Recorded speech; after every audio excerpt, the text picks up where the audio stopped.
이 인생의 중반의 활동기를 의도적으로 노력하여 보낸다면 신체도 내 기능을 유지할 수 있고 간병을 받는 환자가 되는 시기를 늦출 수가 있습니다. 이 건강한 80대로 연착륙하기 위해서는 70대가 매우 중요한 시기이기도 합니다. 단지 많은 사람들이 이거 사실을 알았으면 하는 게 있습니다. 제 경우는 평생 늙어가는 것에 저항하거나 싸우는 것을 추천하지 않습니다.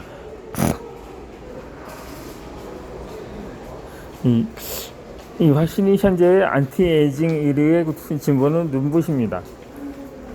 전체 양상을 보아도 70대 무렵까지는 현역 때와 비교해서 그다지 변화없는 생활을 유지할 수가 있습니다. 그러나 이는 80대 정도까지의 상황입니다. 80대를 넘기면 대부분이 다 늙어갑니다. 이 노화를 완전히 멈출 수는 없는 일입니다. 이 인생 100세 시대가 코앞에 다가온 우리는 이제 노화를 두 시기로 구분할 필요가 있습니다. 70대 노화와 싸우는 시기와 80대 이후의 노화를 받아들이는 시기, 이 두 가지입니다. 아무리 발버둥을 쳐도 노화를 받아들여야 하는 시기가 80대 이후는 반드시 찾아옵니다. 그런데도 언제까지나 젊음을 유지하기 위해서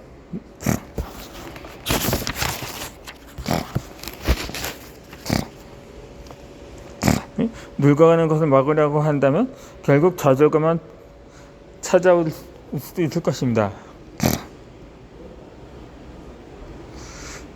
이 노화는 기피할 수 없는 현상입니다.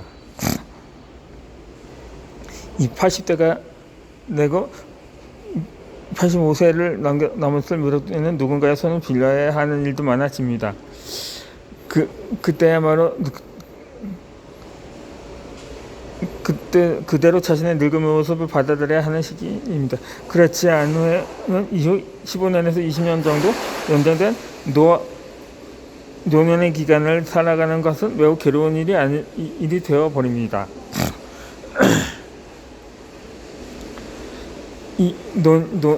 육신의 수명이 100세 근처까지 늘어나면 일반적으로 방석에 누운 채 노쇠에 사망하는 경우가 대부분입니다. 누구나 높은 확률로 그런 말년을 맞이하기 위해서 노화를 기피하며 살아가는 것이 더 부자연스럽습니다. 80세를 넘어서 늙은 자신의 모습을 보고 실망하거나 이 노화를 혐오할 필요는 없습니다. 오히려 큰 병으로 목숨을 잃는 일도 없고 사고를 당하는 일도 없어 천수를 다하고 있기 때문에 늙어가는 자신의 모습을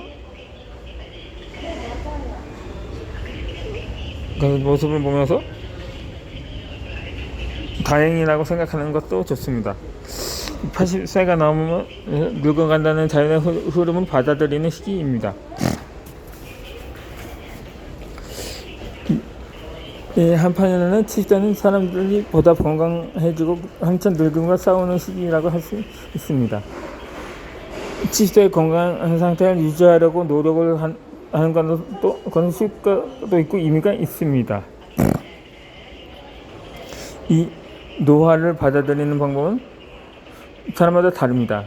이 젊음은 유지하려고 하고 싶다고 생각하지 않는 사람도 있습니다.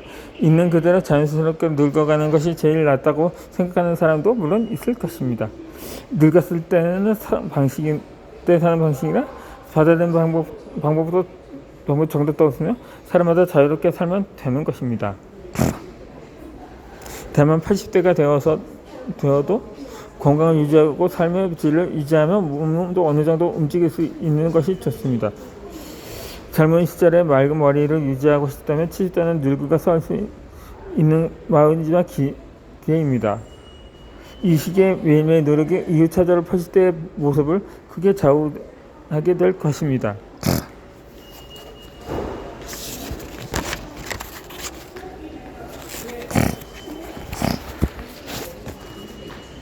이 노력했느냐 안 했느냐에 훗날 큰 차이가 납니다. 향후 다가올 초고령화 사회는 저출산과 함께 고령자 사회의 제도 장수 사회의 대세로 자리 잡을 것입니다. 예를 들어서 2060년도에쯤 되면 국민의 2.5명 중 1명이 65세 이상 고령자가 될 것으로 예측이 됩니다.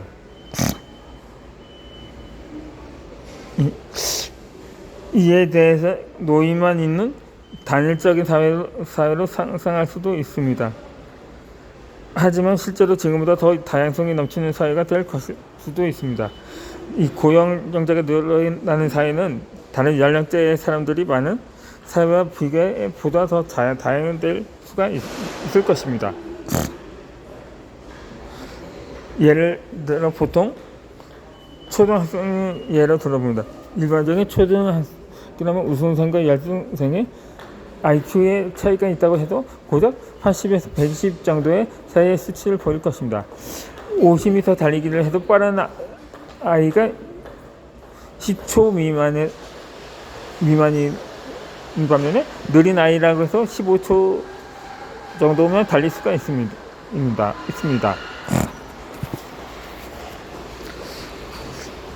이처럼 각각 능력의 차이가 있다고 해도 그 정도밖에 차이가 나지 않습니다. 그러나 고령자 사회를 상상해 본다면 좀 다를 것입니다. 80세의 치매가 진행되어서 대화가 잘 되지 않는 사람이 있는가 하면 그 나름대로 지금까지 일어나 지적인 활동을 계속 한 사람이 있습니다. 아울러 노벨상을 받아 훌륭한 연설을 할 수 있는 사람마저도 있을 것입니다.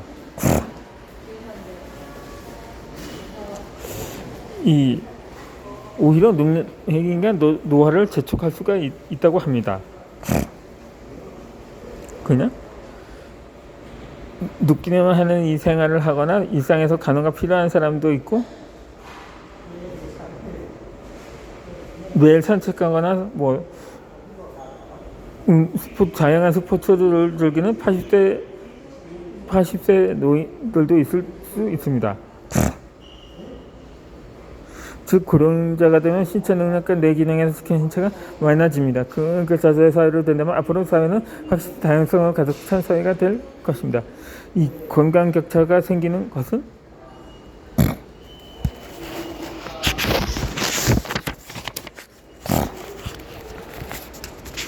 향후 8차실 사회의 특징이 될 것입니다. 저 정도 나이대 또래 정도라면 10일 정도 질병으로 열흘 정도 질병으로 병실에 누워있다가도 퇴원 후 즉시 평생 생활로 돌아갈 수 있습니다. 하지만 고령자가 되면 그렇게 할 수는 없습니다. 10일 열흘 동안이나 먼저 누워버리면 운동 기능은 단번에 약해집니다. 뇌 기능도 계속 침대 안에만 있으면 급속히 쇠약해진다고 합니다. 그만큼 고령자들에게는 뇌 기능이나 운동 기능을 유지하기 위해서 계속 사용한다는 것이 중요합니다. 이 개개인의 능력의 차이가 커져가는 초고령 사회에서는 신체와 뇌를 유지하기 위해서 노력을 했는지 안 했는지에 따라서 훗날에 큰 차이로 나타납니다.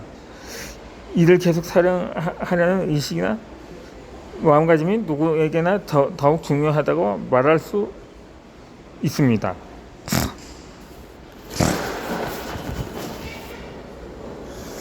이 단번을 넣기 위해 가장 필요한 것은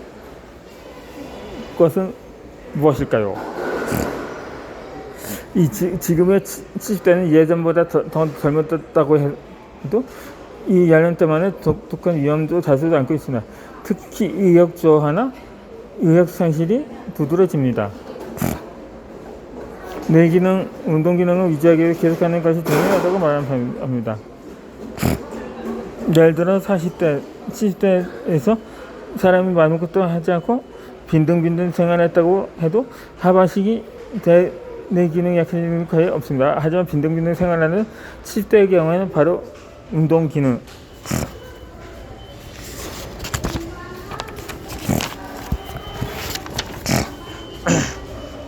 뇌 기능이 타락해지고 맙니다. 70대는 의학적으로 몸을 움직이거나 뇌를 사용하지 않으면 금방 감정이 고령자가 되어버릴 위험이 있습니다. 이는 많은 고령자 스스로 알고 있는 사실입니다. 하지만 실제로 계속 사용한다는 말을 실천을 하는 사람은 실천하는 사람들은 그리 많지는 않습니다. 왜냐하면 이 70대가 되면 머리로는 이해하고 있어도 의욕이 떨어져서 활동량이 저하하기 때문입니다. 무슨 일에도 의욕이 없고 흥미를 가질 수 없게 되면서 사람 만나는 것조차 귀찮아지고 외출을 싫어하는 경향도 생기게 됩니다.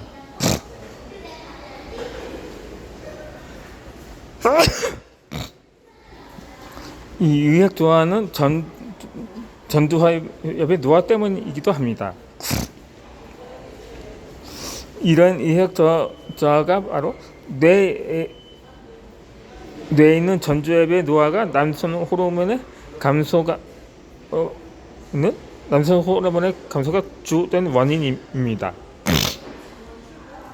이 전두엽의 위축은 사실 40대부터 이미 시작돼서 70대가 되면 더욱 두드러진다고 합니다. 게다가 남성의 경우 남성 호르몬의 감소도 진행되기 때문에 행동 의욕도 떨어집니다. 사실은 의욕 저하야말로 노화 과정에서 가장 두드러진 것입니다. 특정한 질병이나 부상을 계기로 늙어가는 경우도 있습니다. 하지만 나이가 들수록 의욕이 감퇴되고 단번에 늙어가는 갈 수도 있는 주 요인이기도 합니다.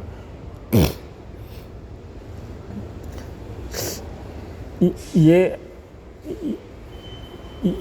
따라서 아무리 몸을 움직이고 뇌 기능을 사용하려고 해도 의욕이 생기지 않기 때문에 여러 가지 활동하는 것이 귀찮고 활발하지 않게 됩니다. 결국 가지고 있는 기능을 유지할 수밖에 없게 되는 것입니다. 이러한 의욕 저하가 현재 지는 연령대 확실히 70대입니다. 즉 70대에서 80대로 향할 때 건강하게 보낼 수 있을지 어떨지는 70대 때 얼마나 의욕 저하를 막았느냐에 달려 있습니다. 이 의욕 저하를 방지하기 위해서 일상생활 속에서 전두엽의 기능과 남성 호르몬을 활성화시키는 것이 매우 중요합니다.